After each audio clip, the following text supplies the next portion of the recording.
Hey everyone, I'm Florence, a 28-year-old nurse with a story that's wilder than you can imagine. So there I was pulling double shifts at the hospital, trying to make ends meet while also looking after my grandparents. They're the kindest souls, always there for me. Florence, honey, you work too hard, Grandma would say, patting my hand. I'd just smile. Someone's got to do it, Grandma. Meanwhile, my sister Megan, the total opposite, hasn't held a job in years and has been living off our parents. Why can't you be more like Florence? Dad would grumble at her.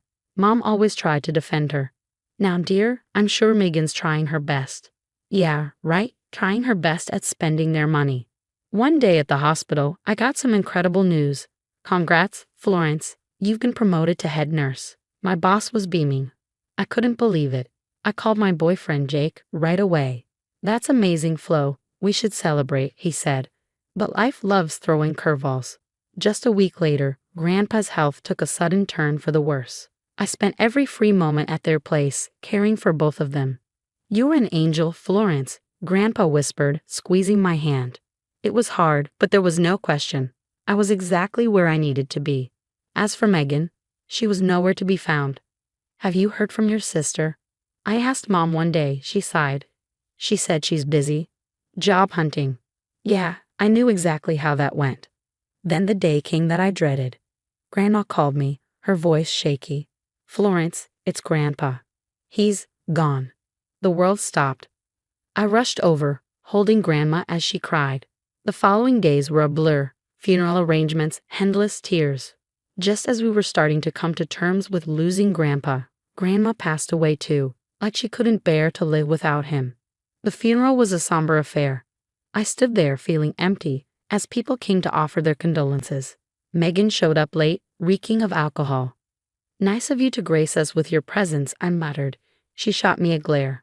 Not all of us can be Little Miss Perfect, Florence. I bit my tongue. Before I could say anything, the lawyer called us in for the reading of the will. I wasn't expecting much, maybe some family photos or Grandma's recipe book. But then the lawyer dropped a bombshell. To our beloved granddaughter Florence, we leave our house. My jaw dropped. The house I'd grown up visiting, full of memories. I looked over at Megan, expecting shock, but her face was twisted with anger. She stormed out before the reading even finished. Megan, wait. I called after her. I found her outside, furiously typing on her phone. Megan, I know this is a surprise. We can figure something out. She cut me off. Save it, Florence. You were always the favorite. As she stomped away, I saw her whispering into her phone. Tyler?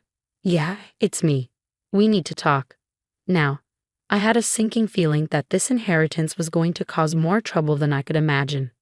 That night, as I sat in my apartment surrounded by old photos of Grandma and Grandpa, I couldn't shake the feeling that a storm was brewing, and I had no idea just how bad things were about to get. Jake called, pulling me from my thoughts. How you holding up, Flo? I sighed. I don't have Jay. Something just doesn't feel right. What do you mean? It's Megan. The way she reacted to the will. I have a bad feeling about this. Little did I know, my instincts were dead on. The next few months would turn my world upside down. In the weeks after the funeral, I tried to include Megan in the house plans, hoping it would bring us closer. Hey Meg, want to help me go through Grandma's things this weekend? I asked. Can't. Busy, she replied, not even looking up from her phone. I sighed. Come on, it could be fun. We might find some old childhood memories. She finally looked up, her eyes cold. Fun? Going through dead people's junk? No thanks. Her words stung, but I tried to brush it off. As I spent more time at the house, strange things started happening. Grandpa's watch disappeared from the dresser. Grandma's jewelry box was mysteriously empty. Then, one day, I walked in to find a stranger in the living room. Can I help you? I asked, startled. The man looked equally surprised. Oh, Megan said I could look around. I'm interested in buying. My blood ran cold. Buying? This house isn't for sale. After you left, I confronted Megan. What the hell, Meg? You're trying to sell the house behind my back. It's not fair, she exploded. You get everything, your promotion, your boyfriend, and now the house. What about me?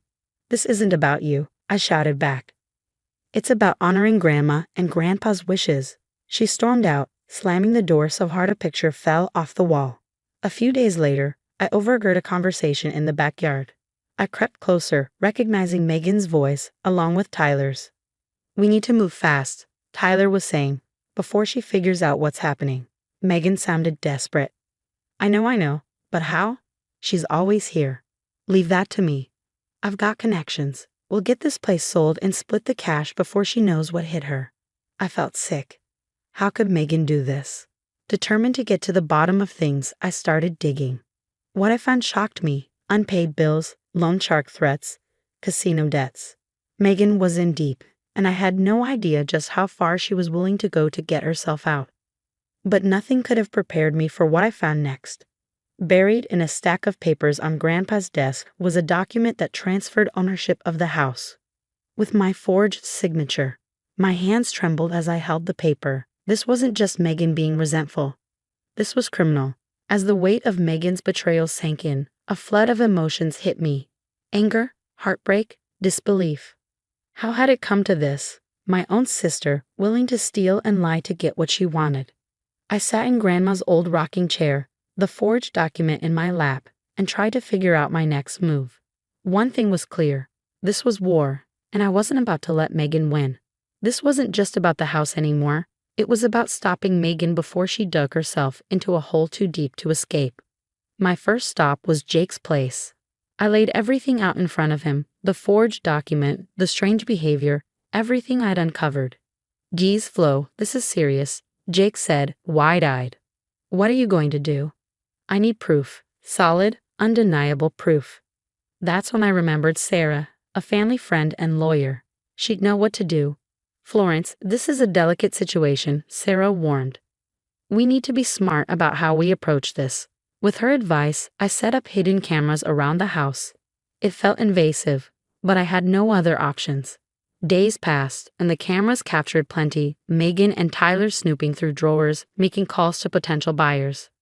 But the real bombshell came when I overheard a conversation that made my blood run cold. "The sharks are getting impatient, Meg," Tyler hissed. "We need to sell this place fast, or we're both dead." Megan sounded panicked. I know, but Florence is always around. We need to get her out of the picture." I felt sick. This was worse than I had imagined. Desperate to protect what was left of our family, I started digging into Tyler's background. What I found was a rap sheet that seemed never-ending: fraud, theft, connections to local loan sharks. Megan had gotten involved with a real criminal, and I had to find a way to stop them. That's when an idea hit me. "Jake, how's your acting?" I asked. We set up a fake meeting with Jake posing as a potential buyer. I watched through the cameras as Megan and Tyler took the bait: hook, line, and sinker. "Yeah, we can close the deal fast," Tyler assured Jake. "The current owner won't be a problem." Megan chimed in. "We've got ways of persuading her." I had everything I needed. It was time to face the music. Showing the evidence to my parents was one of the hardest things I'd ever done. Mom burst into tears, and Dad went silent. "This can't be true," Mom sobbed. "Not our Megan." Dad shook his head, disbelief etched into his face. "There must be some mistake." "I'm sorry," I said, my heart breaking for them. "But it's all true. And if we don't stop her now, she could end up in real danger." Leaving my parents' house, the weight of what I had to do next pressed heavily on my shoulders. It was time to expose Megan's scheme. No more secrets, no more lies. I picked up my phone, my hand shaking slightly as I dialed Sarah. "It's Florence. I'm ready to go public with everything." This was it. No turning back now. Whatever happened next, nothing would ever be the same. I called a family meeting at my parents' house, my heart pounding as everyone gathered. Megan waltzed in late, looking annoyed. "What's this about, Florence?" "Some of us have lives, you know." I took a deep breath. "It's about the house, Megan, and your plans to sell it." Her face paled, but she quickly masked it with an irritated scowl. "What are you talking about? You're the one who inherited it." I laid out the evidence one by one: the forged documents, the hidden camera footage, the recordings of her and Tyler's conversations. Megan's eyes darted around the room, searching for an escape. "This is ridiculous. You're making all this up because you're jealous." Mom gasped. "Megan, how could you?" "It's not true," Megan shouted. "Florence is lying." That's when Tyler barged in, his face twisted with rage. "Meg, we gotta go. Now." Seeing everyone gathered, Tyler's anger shifted. He grabbed Megan's arm roughly. "You little snitch," he snarled at me. "You have no idea who you're messing with." Dad shot up, his face red with fury. "Get your hands off my daughter." As if on cue, the police entered. Sarah had tipped them off about Tyler's outstanding warrants. "Tyler Johnson, you're under arrest for fraud and extortion," the officer announced, placing him in handcuffs. As they led Tyler away, Megan collapsed, sobbing. "I'm sorry, I'm so sorry. I didn't mean for it to go this far. The gambling. I couldn't stop." The truth came pouring out, the massive debts, the threats from loan sharks, the desperate plan to sell the house. Mom was inconsolable, and Dad looked shell-shocked. "Why didn't you come to us for help?" Dad asked. Megan just shook her head, unable to speak. The next few days were a blur. Word got out about Megan's debts, and she fled town to escape the loan sharks. Meanwhile, I made a decision. "I'm selling the house," I announced to my parents. "But honey, it's your inheritance," Mom protested. I shook my head. "It's tainted now. Besides, the money can help you guys recover from everything." Dad's eyes welled up with tears. "Florence, we're so sorry. We should have seen what was happening." "It's okay, Dad. We all missed it." As the dust settled, things began to look up. The house sold quickly, and I used part of the money to help my parents get back on their feet.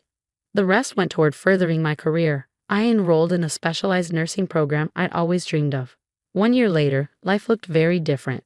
I was thriving at work, recently engaged to Jake, and my relationship with my parents had never been stronger. "We're so proud of you, Florence," Mom said over dinner one night. "You've been our rock through all of this." Dad nodded. "We can't thank you enough for everything you've done." As for Megan, last I heard, she was working a minimum wage job in another state, still trying to pay off her debts. Part of me felt sorry for her, but a bigger part knew she was finally facing the consequences of her actions. Now I have a question for you. If you were in my shoes, would you have cut all ties with Megan, or would you have tried to help her recover from her addiction and past mistakes? Is there a point where family loyalty should end? Share your thoughts in the comments below. Your perspective could help others facing similar family dilemmas. If this story resonated with you, don't forget to hit the like button and subscribe for more real-life drama and family conflict stories. Thanks for watching. I'll see you in the next video.